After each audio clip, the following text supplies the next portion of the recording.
So I just wanted to start off by welcoming you to our first webinar for the marketing services team here at Vendasta. We're really stoked to talk to you guys about something that we're both really passionate about. So let's get started. Becoming a social media expert, the do's and don'ts of social media. So my name is Michelin. I am the content marketing manager here at Vendasta. And my name's Paige, and I'm a marketing strategist here at Vendasta. So we put ourselves in the shoes of small business owners every day, and we're constantly curating social media content for businesses across a variety of verticals onto various channels and with various social media goals in mind. So that's what kind of makes us the social media experts, and we're excited to talk to you about it today. So as a business owner, you cannot afford to not be on social media. Virtually all your consumers use social media on a daily basis. In fact, a study by Google showed that people will use roughly 5 years of their lives on social media channels. Not only are your customers surfing through social media, but they're also making purchase decisions based on what they see on social media. And before digital marketing, you really needed to have a great storefront in a really great location, right? You had to be where your audience would be looking. But nowadays, your audience is on Facebook, Instagram, Twitter, so you've got to be right there in front of them. It's also an incredibly valuable marketing tool because it's free, it puts your business in the palm of your consumers, and it does double duty by also boosting your SEO ranking. So while social media can't make you perfect in the eyes of Google, it can help you rank higher in a Google search. And how often will a customer search something online and stop at the top of the page because they found something good enough? You want to be on top of that list. So in short, investing in a social strategy is one of the single best ways to engage with customers and secure some sales. So we all know why social media matters, and now we can get into the how. So how are you going to utilize these channels to influence buyers' decisions? So the first tip we can give you is a pretty basic one. It's basically you have to know your audience. You have to be able to read the virtual room per se. Which means that you need to know your demographic enough to know what they would like, click, share, and engage with online. So the most important part about creating an audience is to understand exactly what they need and to be able to listen, monitor, and share. So let's look at an example. I'm sure everyone remembers Kendall Jenner's commercial with Pepsi, right? I'm guessing that the marketing team at Pepsi thought that this commercial might be a great advertisement because of kind of the current conditions being experienced in the US. But I'm sure you guys can all remember just as clearly how much this commercial fell flat.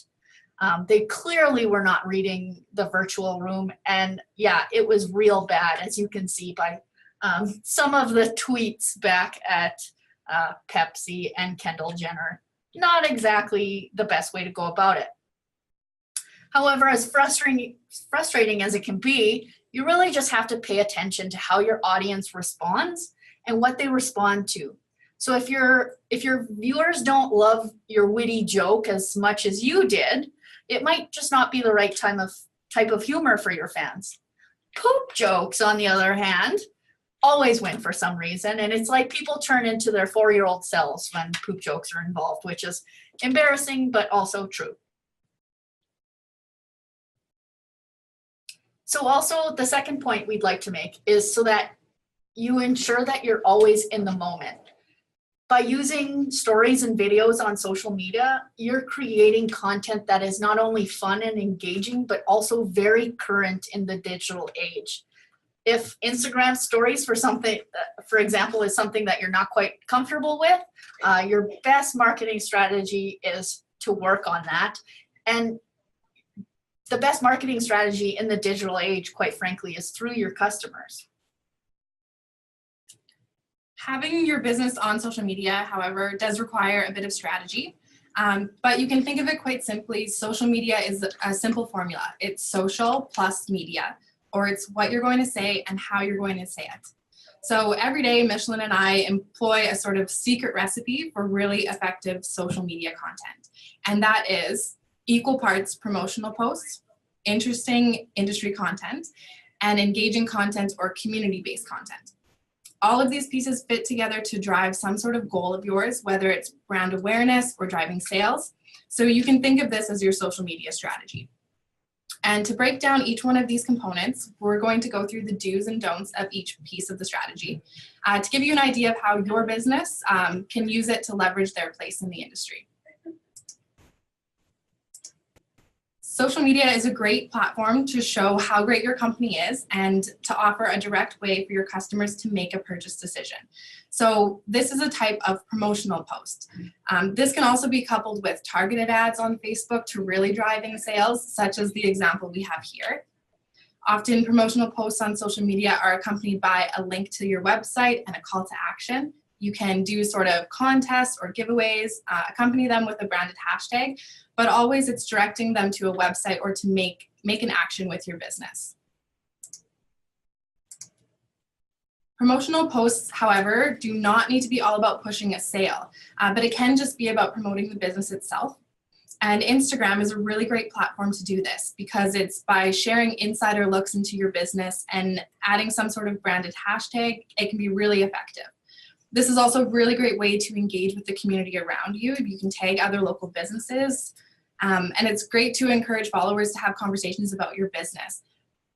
A really effective way of executing promotional posts is to allow your employees to be advocates of the brand and to let them be the face of your business. You can do this by showing pictures of your staff hard at work or with your customers or enjoying your food, like in this example here. Stock photos definitely have their place in marketing, but for social media, it really requires that you be a little bit more authentic. And when you create content that people want to engage with, it'll get shared. And when content gets shared, your followers are doing the heavy lifting for you and spreading your name and your message to a wider audience. So now that we know exactly what you should do, let's take a look at a few examples of what you shouldn't do. So it might seem like social media is a great way to inform your audience about your special promotions, your sales, anything you might want to push exceptionally. You might want to avoid pushing nothing but promotional posts. Let's think about it. The TV commercials that you've seen that really convince you to actually consider buying the products don't actually just talk about sales over and over again, right? Some of the best advertisements create a story. They pull at your heartstrings, or at the very least, they make you laugh. The same can be said with your social posts. If all you're spewing is promotions, sales, etc., your viewers will not hesitate to unfollow you. The being social part is creating engaging content that adds value to your customers' lives. So you should live technically by the idea that you should show content your followers want to see, not what you want them to see. Your social media feeds should not include just promotional content because there are so many other marketing channels that can deliver that kind of promotional message much better than social media can. And quite frankly, the landscape of social media is a little bit different than your regular advertisements on TV and radio. Think of it as social media being a side street of marketing. Your followers ultimately get to the same destination, but it's a peripheral path to take. Let's look at a few other examples of don'ts. So now you know that you shouldn't be pushing just sales on people. You've decided, hey, I'm going to use humor. People love funny people to promote my products and services. That's great. But we should advise you, though, a little bit of humor can go the wrong way in a hurry. So let's look at a few examples. Razer, for example, attempted to reach out to their younger demographic by using some, let's be honest, it's crude language. Sure, it got a lot of laughs, it went viral, but at what cost? When using edgy humor, we definitely recommend that you be careful and consider who you might upset, offend, or turn away. Next, who doesn't love Cinnabon? Well, we're pretty sure Carrie Fisher's fans had something to say about it. The death of this pop culture icon was absolutely devastating for a lot of fans, and Cinnabon's attempt at making light of it was kind of in poor taste, don't you think? Finally, this airport made a big mistake by joking about a plane crash. They may have felt like this was kind of a joke and all in good fun. However, they obviously did not research the source or origin of this image, because if they had, they would have soon figured out that the photo was one of a flight in Chicago in 2005 that slid off the runway, and a young boy passed away because of it. So as you can see, trying to be clever in your self-promotion has to be extremely well executed for it to be successful. So definitely do your research, make sure you understand where your images and your items are coming for, and just absolutely keep your audience in mind. All right, now that we covered the promotional side of our secret recipe, we move on to industry posts. So industry-related posts are one of my favorite areas of a business's social strategy to chat about, because it doesn't always seem very obvious as to why they're important. An industry post is one that shares some sort of kind of interesting information about the industry or the area of business the area of the industry that your business resides in. It's the opposite of a promotional post in that it doesn't scream out anything overtly promotional about your business, but it's doing a lot of the heavy lifting in the background, and it establishes brand awareness and brand trust in your followers. So this is a really good example here. This is a massage company.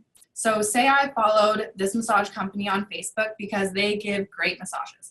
Well, they are not promoting the fact in this post that they give great massages, but they're letting me know and their followers know that they care about my overall health, and they're sharing out some interesting industry-related content about hydration. Now his followers are going to appreciate these tips, and now I might even go and tag a friend or comment on it. But now his business is positioned in my mind as a trusted source and a caring source. And even though I know that the business gives great massages, I'm not coming to his Facebook page to learn only that. So there definitely is a place for promotional posts, but industry posts find their way into the mix as well. So by sharing out industry-related content, you're hopefully answering a question that your follower had and giving them a reason to come back to your page. A big part of being social on social media is catering to a need or emotion, just like Michelin touched on earlier, and creating content that's worthy of sharing. So in doing so, you're creating brand awareness and trust that will turn into converted customers. In fact, a study showed that social media content like how-to videos or promoting social causes or just sharing unbiased content performed much better than one-sided or overly biased content. So that would be all your promotional posts constantly. So don't forget that between all those promotional posts on your pages, it is encouraged that you share out information your followers will find valuable and to begin building a relationship with them. Sharing industry-related news will help establish your company as a leader and shows how active you are in keeping up with the times. Your followers will appreciate the good information and see you more than just a company. Sharing information shows you care about the industry and you want to be an active part of it. And it helps show your followers that they'll associate your brand to the industry, and the next time they need a salon or a car mechanic or a masseuse, you'll be top of mind. And along those lines, it also allows you to tell a consistent story. So if your business is all about being eco-friendly, for example, then you can share out content like this. So now that we've looked at the great ways that you can use industry posts, of course, I'm going to talk about the less great ways. Let's say you're in the health industry. You run a doctor's office or maybe even a pharmacy. So using a meme like this, so it might seem like a good idea to joke about the fact that no one wants bronchitis. That's fair. I don't think anybody does want bronchitis. And this meme has been super popular all over the internet for the last few years. So what could be the harm? Well, at the root of it, the meme is essentially poking fun at the way that this impoverished African-American woman is speaking. When you put it that way, it kind of feels gross, doesn't it? So you might think twice before laughing at that kind of meme. Or let's say you run an auto body repair shop. You might think that something like this is, well, technically it's discouraging texting and driving, and that's a good thing, right? Well, kind of. Although you're tying this example to pop culture by using Jay-Z's lyrics, you're also alluding to a pretty obvious cuss word. I won't say it on the webinar, but you guys know what I'm talking about. And some people are pretty liberal with their language online, but it might not be exactly what you want to associate your business's brand with. So finally, let's look at a much cuter example. Let's say you're a dog groomer, or maybe you run a dog obedience school. This meme is perfect to associate your brand with a bit of humor, right? Well, technically it's a dog on a stripper pole, and it's poking fun at the fact that some individuals have to earn their living through less savory means. I don't think that's what you want people to think of when they think of your dog grooming business. I'm pretty sure, but you never know. Okay, the last part in our secret recipe for social media is going to be engaging posts, or those that involve the community in some way or show your passion. So social media is always first and foremost about being social. So show your human side on social media and show your passion and listen to your community. If your business is passionate about a certain cause, talk about it. It's a really simple way to engage with other like-minded individuals and open up some discussion online. And it doesn't have to be a taboo subject either. It can be as simple as sharing a post about your local farmers market or sharing information about a local dog rescue organization. First and foremost, people want to feel something when they're on social media. So anything you're sharing should resonate emotionally with people. And emotional content makes people want to share that experience with friends. So tug on their heartstrings by promoting a social cause that you feel strongly about, share your company's values through social media, and all of these contribute to a heightened sense of brand transparency and connection with your followers.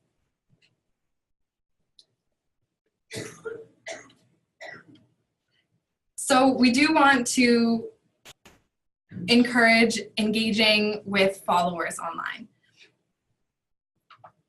So be present and engaging online. And this goes hand in hand with engaging with your followers, like I said. So if a customer comments on a post, comment back. Respond to messages, comments, likes, and shares. And you'll see that social side of social media really contribute to some amazing positive effects for your business.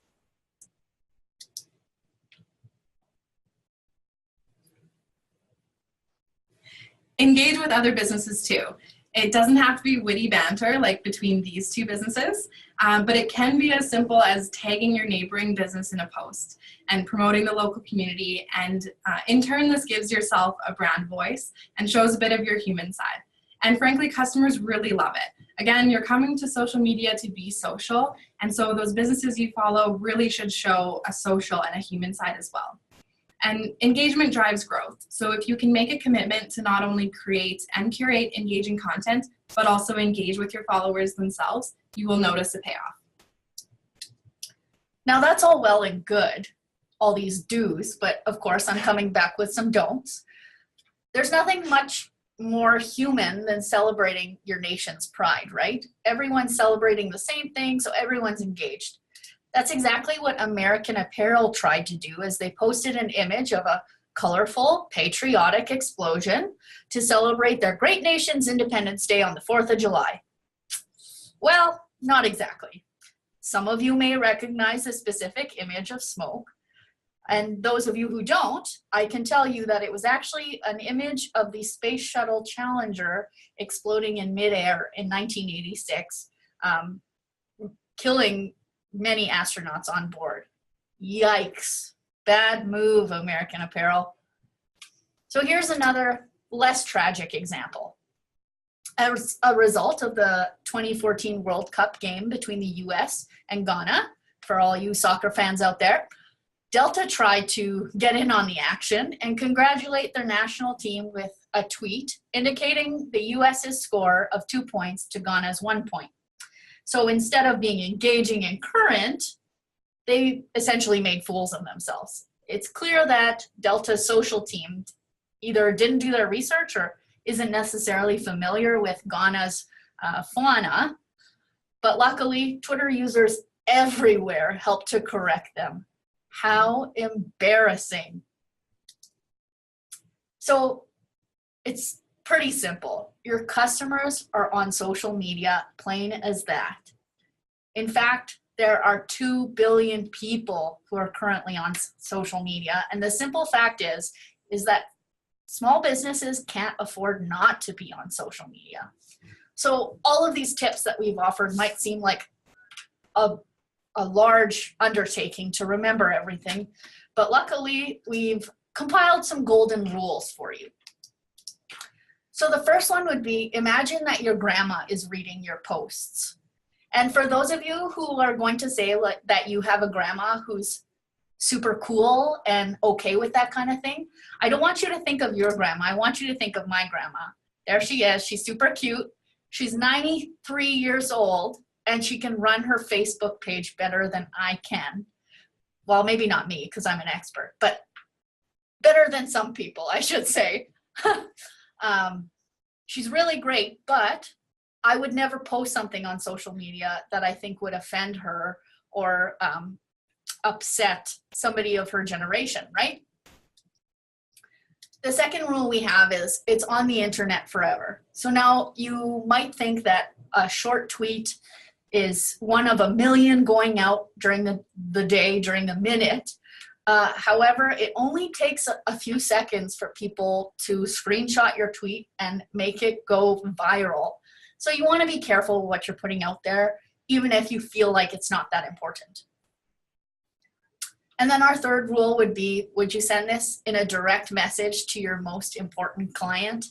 If your humor is a little bit too edgy, or if you're not quite sure you're comfortable about sending that kind of verbiage to somebody who, quite frankly, pays your bills with their business, you might not want to send them, or you might not want to post something like that online for your entire audience to share. So those are some easy golden rules to help you remember, so that you can remember my grandma, of course. So if you've ever needed convincing as to if your business should be on social media, we hope we've done a good job of influencing you to say, yes, you absolutely should be on social media. And how do you make it work for your business once you get onto the platform? So we've kind of broken it down into 3 things you need to succeed in social media. First of all, you need a presence. So you've gotten there, that's great. But now think about our secret recipe. So engaging content that adds value, promotional, industry, and other engaging or community-related content. Show you're a human by sharing engaging content that elicits emotions and feelings and establishes your brand as a trusted name. Create tremendous value by answering questions your followers might have and by educating your followers on things going on in the industry. And lastly, call on your followers to make an action with your business after you've given them a reason to care and to like you. So now that we're kind of getting near the end of our chat here, I thought I'd help you guys finish off with a moral of the story. So it would be, if you're not a Facebook wizard, please get off the internet and never come back. No, I'm just kidding, of course, I'm joking. We don't want you thinking, well, if I have to avoid so much, maybe I shouldn't post at all. That's absolutely not what we mean. We want you just to be vigilant. Take a second and think twice about what you post, and make sure you follow some of the golden rules that we've offered you, and you'll be just fine.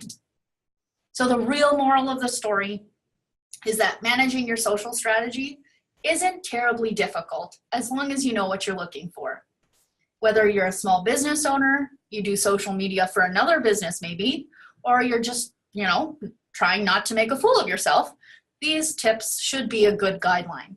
So before you post that slightly inappropriate meme, think of us and this webinar. The do's will help you drive sales and bring awareness to your business, which is always a great thing. And avoiding the don'ts will save you plenty of embarrassment in the long run.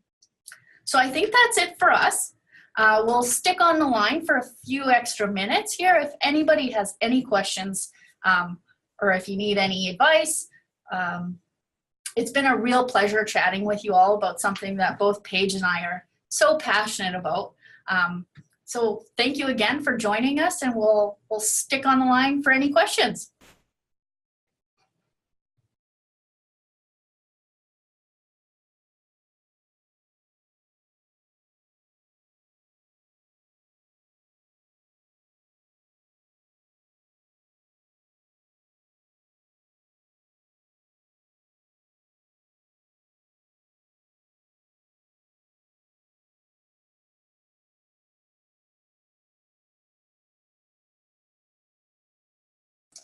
Thanks so much, Colleen. Appreciate the compliment. Craig asks, the top 2 or 3 platforms for small businesses. I think that would depend on which vertical your business is operating in. Businesses with a lot of visual imagery, like restaurants, or even like pet places, would be ideal for Instagram. Things like salons, spas, where you can show off some of the work that you've done, is great for Instagram. And obviously Instagram is growing like crazy. Facebook, I would say, also is kind of a winner for everybody. People have a tendency to kind of poo-poo on Facebook, but it's still doing really well and it still gets a lot of engagement. And the third, I'd probably say Twitter, I'm thinking. Twitter's kind of a tricky beast, but it's definitely worth putting it out there. Working on your social media tweets. Obviously, as we've shown by some of the don'ts, that it can get a lot of engagement if you do it right, or wrong, technically. So Patty asks, do you recommend adding a logo and branding similar to that of your social posts? I think adding a logo to some original content that you create could be really valuable. I think that would be a really great way to add a sort of consistency to your messaging and to your posts. I don't think it's at all necessary, but you definitely could. Certainly if you wanted to keep with that consistent message or consistent story across all your posts, then adding a logo, yeah, no harm in that. Mm-hmm. I would also recommend putting emphasis on kind of the tone or the voice that you go with your post. So if you have a business that wants people to think it's very approachable and friendly, you want to be more lighthearted with your social media, and that kind of ties into your branding. However, if you're a lawyer, you probably don't want to make jokes all the time about getting DUIs or something crazy like that. So we definitely recommend that you can add some branding. It's not necessary, but it could definitely help you. Malcolm asks, any best practices for posting frequency for Twitter and Facebook? I can answer that one. I would say with Twitter, because it's being flooded with tweets constantly, you can almost tweet every day, I would say, and not bother your customers in that way. Facebook, I would say probably less often, just so that you don't inundate your customers. So Facebook, I would say a few times a week is great. Like 2 to 3 times a week, I think, is perfect for Facebook. And Twitter, I mean, tweet to your heart's content, I suppose. And Malcolm is very engaged, so he has another question. For blogs that are shared on social, should I put the title of the blog and logo on the blog's header image? I think that's a great idea, personally. That allows your readers to kind of know what they're getting into before they click it. So if you can get some really engaging imagery for your header image, that's fantastic. People are definitely more responsive to images. So if you can catch their eye with the title of your blog in an image, you're doing very well, I think. Mm-hmm. Caitlin asks a question. Do you have any resources for images or content to be posting depending on industry? That's a great question.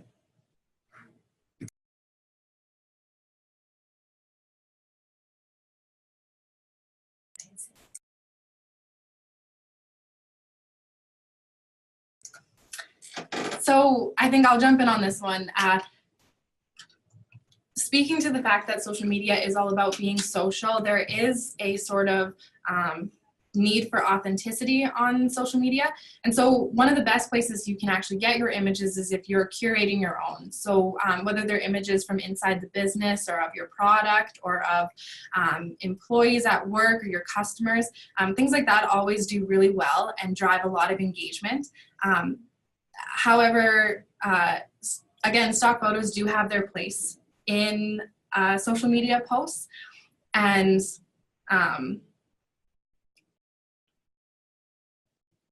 Yeah, we could talk about content as well. Depending on the vertical that you're in, there are some really reputable sources that you can use. So for example, if you're in digital marketing like us, you could use the Vendasta book if you wanted to, just a little plug there. You could also, some of the best sources we use are like Social Media Examiner, Business Insider, Entrepreneur.com, Forbes.com. Those are great resources that you know will have really great information for your viewers. If you have a specific industry in mind, we could probably offer you some resources. We do this a lot, probably too much. Yeah. So we have all those resources on the top of our mind. So Caitlin, if you want to follow up with the specific industry you're looking for, we can definitely give you some more information. Patty mentions that you've heard that it's best to do 70% outside information, local content, information, etc., and only 30% about the brand business. What are our thoughts? Yeah, Patty, I think that's spot on. The sort of secret recipe that we have been talking about throughout the presentation, we do sort of think of a 1/3 to 1/3 to 1/3 split. So to think of it as a 70% outside information and 30% about your business, that's spot on with something that we've been talking or that we built this webinar on, is that sort of secret recipe that we have. So I think that's spot on. And again, you don't want to overwhelm your customers with too much about your brand and about your business, because there are other promotional channels for you to do that on. So I think that's a great mix to have. And yeah, I think that's right in line with what we've been saying. So I think that's great. And then a follow-up with Malcolm. You're on fire, Malcolm. The reason you ask is that when you do this, you have to post on social manually because different platforms crop the header image wrong. That is super frustrating, and we know your pain. Yeah, absolutely. I think if you do want each of the images that you're posting to look a specific way, unfortunately, I think manually would be the best way. And just to create, I know Facebook presents their images in a certain way. Instagram needs a certain aspect ratio. It needs to be in that square. So if you are committed to having that header image, which I think looks great for especially internally curated content like your blogs, then if you do take the time to create those images, I think that looks great. And like the branding just shines through on social media when you do take the time to manually make those images. So yeah. Definitely keep it up. So I think we're at the end of our questions, unless somebody else wants to pop in. We'll stay on the line so that you guys have a few minutes to mull over all this information that we've thrown your way. Yeah, if you have any more questions, please don't hesitate to let us know.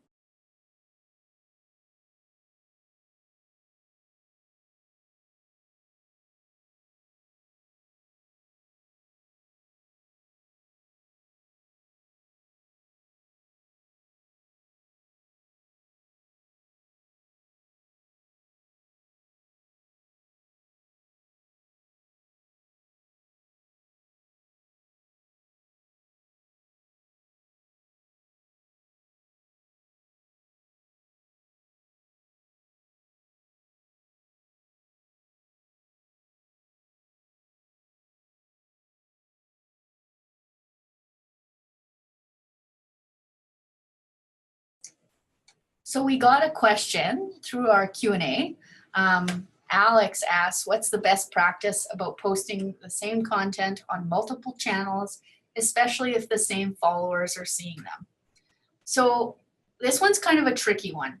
The reason I say it's tricky is because the different algorithms for the different platforms might show the content at different times, not necessarily when you post them. So you can't be certain that your same followers are seeing them on every platform, right? So that's kind of challenging in that way. I would suggest, honestly, sharing them across platforms. I don't know if I would share them in the exact same format though. Obviously Twitter needs shorter posts. LinkedIn loves long, like very detailed posts. So you can definitely use some of the same content. I would just say kind of package it differently for different channels to make sure that those followers, even if they see the same ideas being used, at least it's not the exact same thing over and over again. That's a great question though, Alex. We haven't gotten any more questions, but I've put up our emails on the screen. So if you do have any follow-up questions that are burning a hole in your brains, please don't hesitate to reach out to us. We'd love to talk more about this. We're kind of obsessive about social media. Classic millennials. No, I'm just kidding. But really, if you do have any questions or any ideas that you'd like to pass through us, please don't hesitate. And we look forward to chatting with you guys again soon. Absolutely. We could talk your ears off, I'm sure. Thank you so much. Take care. You.